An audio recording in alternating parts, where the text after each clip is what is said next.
Rest in peace, Alex Trebek. Jeopardy. I did like that show. I used to watch it a lot. I really did. But, hello and welcome to my review of Monday Night Raw. Can this show get worse or can this show get any better? You decide. All I can say is one thing is this that I can almost say every week now. SmackDown is better than Monday Night Raw. And that's saying a lot. Not that it's a bad thing on SmackDown. It's just Raw's has been mostly trash majority of the times nowadays. But what do we have tonight on this show as Survivor Series still builds into whatever? We did kick it off with Miz TV. Miz and Morrison came out. Basically, Miz saying he is the Money in the Bank winner. Talk about their tag match tonight with Randy Orton to go against New Day and Drew McIntyre. And, of course, Miz promoting his TV show on USA Network and everything. Miz and Mrs. Even a bonus episode right after Monday Night Raw tonight, folks. But as Miz talked about himself, Orton came out basically pissed with Miz, talking about your reality show thinks it's more important than what's going on with me. Talked about Miz getting kicked out of the locker room in the past and whatnot and should have stayed out of there. And, you know, Morrison even taking his ball and go home just to work in the minor leagues. That was a shoot right there, I'll say that. But Orton basically went on to Miz saying, like, I know what you're trying to do. You think you can take any chance you can get right now to get my WWE title right now, all because you're the Money in the Bank winner, okay? But, you know, Miz says our team could be victorious tonight, but I'm not going to just abuse my power of being the Money in the Bank winner just to go for your title right now. But Orton, you know, kept accusing him. Basically, some of Orton going a little bit mad right here in a way. Just not crazy town, but you know, could see it in a way. Basically, everybody's coming after him right now. He's got a very big target on his back for the WWE title. And, you know, he kind of went on about The Fiend and Drew McIntyre as, you know, Orton basically went on, you know, just to say, like, I know what you're trying to do. You just want to take me out right now. But Miz say if we win tonight, they will get a tag team title shot. New Day came out then, talking about, I guess, everybody bickering in the ring. But as soon as Kofi was about to say something in the ring, Orton dropped his ass with an RKO. Next thing you know, Drew McIntyre came out then. Basically, he went after Orton, but Miz came back and hit Drew with the Money in the Bank briefcase. Miz Morrison picked him up, threw him into Orton, and he got RKO'd then. But as you know, Orton basically, you know, walked up the ramp.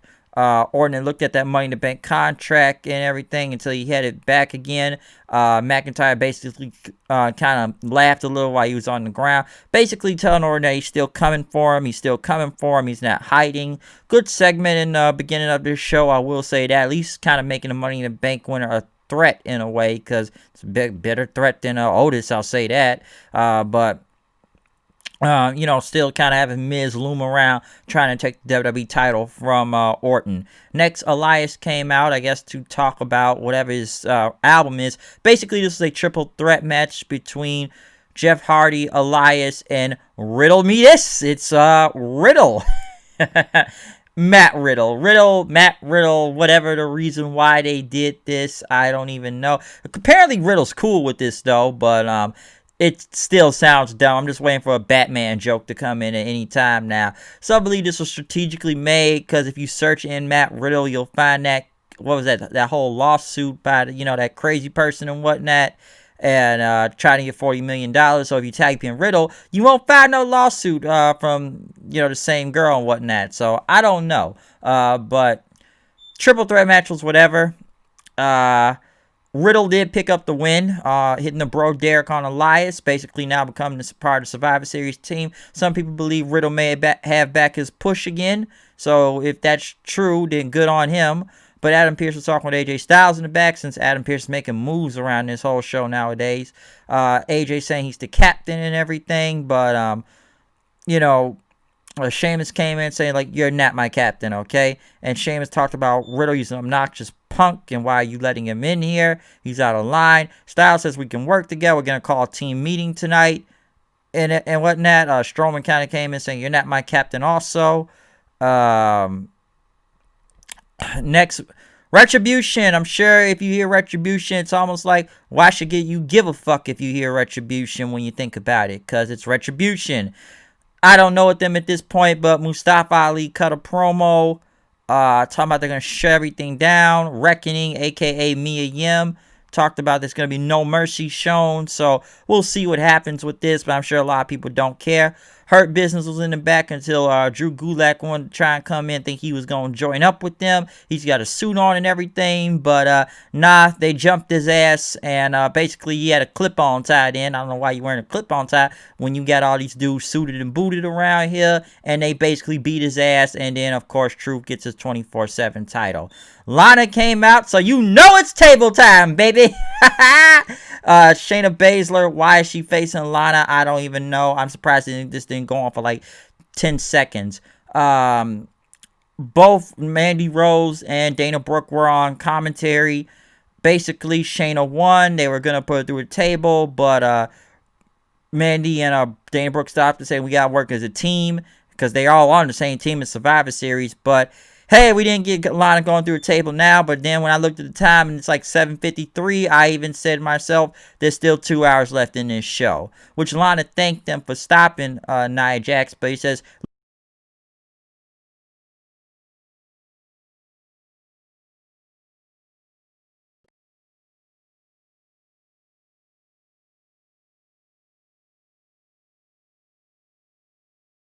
match last week, and Strowman calling Sheamus a sore loser and everything. Sheamus also trying to blame Keith Lee and whatnot.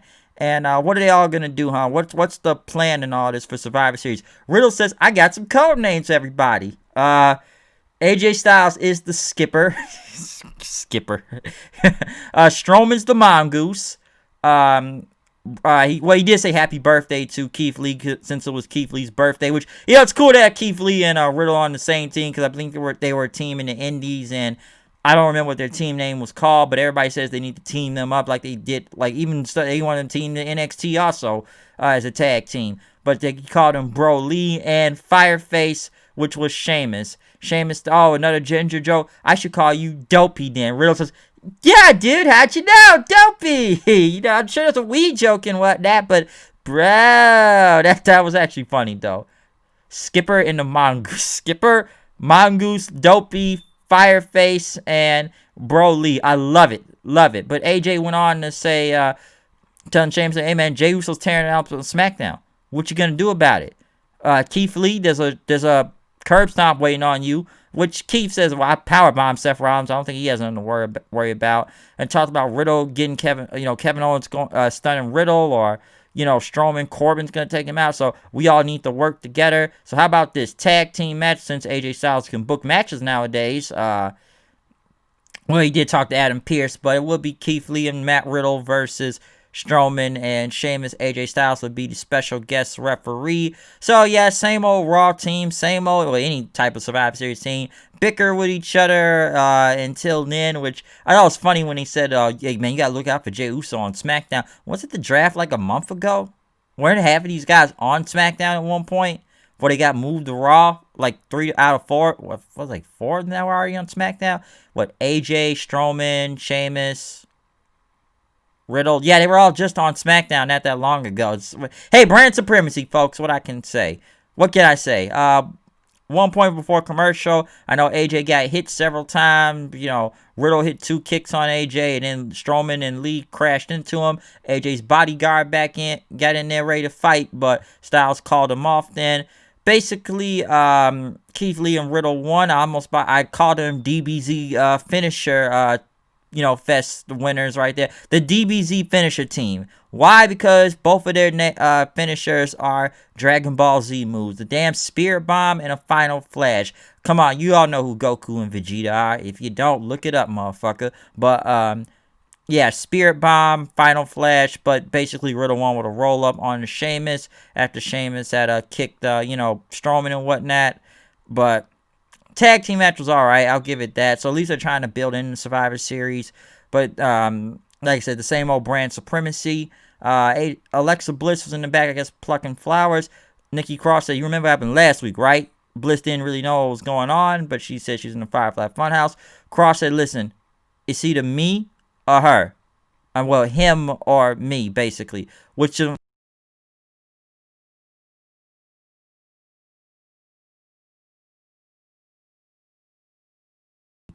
Bobby Lashley and MVP came out. Talking about Sami Zayn at Survivor Series. And even Street Profits need to watch out next week, because next week Shelton Benjamin and Cedric Alexander will face the New Day for the tag team titles next week. So we may get a change at Survivor Series. Like I said, Hurt Business need to be holding more gold, so I could possibly see that. But as they went on to talk about Sami Zayn, Titus O'Neil came out saying, "I tried to join the Hurt Business. Y'all wouldn't let me. And now I want that U.S. title," which, wow, I don't know where they get Titus O'Neil from. I'm sure there's a catering joke that comes in, or he's cooking for catering. But honestly, when was the last time we seen this guy? What, on Raw Underground? I think it was on Raw Underground. One of the two. I think it was on Raw Underground. No. Basically, he won a title shot. Bobby Lashley made quick work of Titus O'Neil and won, so it's not like he was gonna lose in general. It went for a minute. Drew McIntyre was in the back, I guess, getting ready for his match. So Sheamus was pissed, saying, "Hey man, I need you on the fifth man for the team. Why you at the team with the New Day?" McIntyre did a clap then, and Sheamus says, "Hey man, we need to be like the good old days, all right? We need to go back to fighting and everything." And McIntyre says, "Yeah, it was the best of times," and they were a team at one point.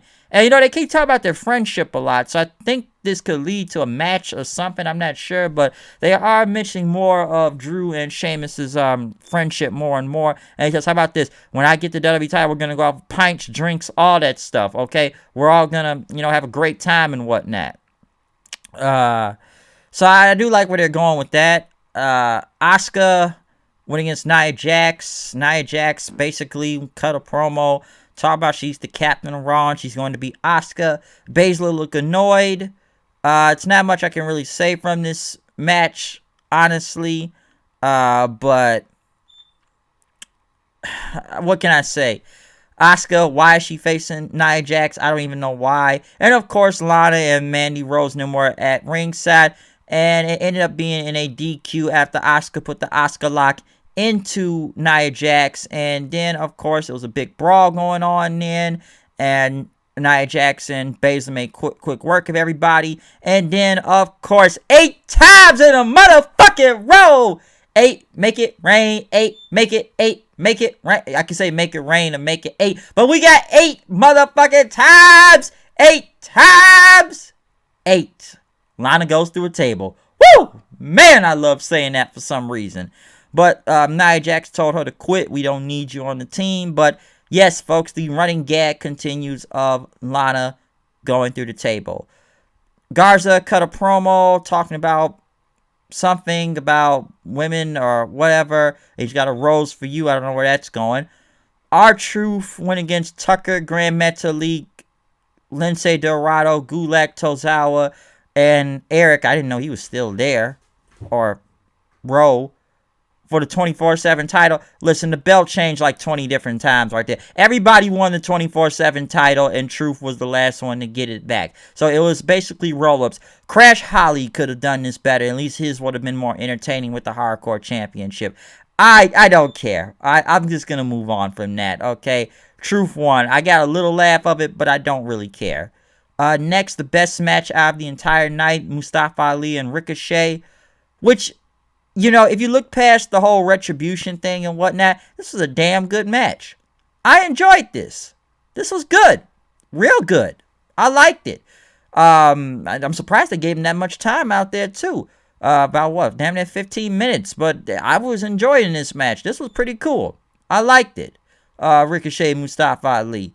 I know nobody doesn't care about either of these guys when you think about it, especially Retribution or Ricochet, but these two damn it put on a damn good match out there, and I enjoyed it. That was the best thing of the night. match of the night. Randy Orton was in the back, pissed off at Adam Pearce, since he has to defend the WWE title next week against Drew McIntyre. And Adam Pearce says, "I'm only delivering the message." Orton shoved him to the wall and says, "You staff can go to hell," as he went out for the main event, which was the 6-man tag, which Orton never even tagged himself into the match. He stood on the apron the entire time as Miz and Morrison did all the work. And at one point, Orton just got off the apron and just looked on as Drew McIntyre made work of both Miz and Morrison again, hitting Morrison with the future shot DDT, hit him with a Claymore, kicked in, as then everybody's jumping all over the place. Miz is in, and then, Morrison's doing a dive out the ring as Orton just kind of mostly headed back up the ramp then. And like I said, Morrison tried to go for a flying chuck kick, but he got hit with a Glasgow kiss. Drew did the countdown, Claymore kick, won, and I guess next week he will face for the WWE Championship. Why did they wait till the third hour to announce a title match next week? I don't even know why, but it is the Raw before Survivor Series, so I guess you need a good hook one way or another. Overall, most of this show was mostly bad, except for mostly the Drew and Orton parts. I actually enjoyed Mustafa Ali and Ricochet. If you look past the bad story and Retribution, damn great match. 24/7 title, I don't care. Lana going through 8 tables, I thoroughly enjoy that for some reason every week. Don't know why, I don't know. And I did like the Team Raw segment, maybe because of Matt Riddle and Skipper and the Mongoose out there, which was pretty funny for some reason. Everything else was either some type of squash match or a match I didn't care about. I still think Hurt Business may be taking the tag titles next week. I don't know. Okay? I don't know. But all I can say is we will see from all this. But, yeah, that's Raw for you. It's not much I can say from this. Other than that, go check out my full gear review from AEW last Saturday. I had a lot to say about that. Tell me what you think about this show. I will be back tomorrow night for Impact Wrestling review, so we'll see what happens tomorrow night, folks. I have no what else to expect, but other than that, yeah, Raw mostly bad, but that's nothing new. Honestly, it really isn't. It's almost like a marathon getting through this show. I'm not gonna lie, I almost dozed in the third hour a little, but I had to wake myself back up. This show felt longer than usual. Maybe it's daylight saving times, I don't know, but yeah, this show's pretty bad. But hey, we'll see what happens in the go home for Survivor Series, which is next week. But other than that, I'll see you guys tomorrow night. I'm out of here. Peace.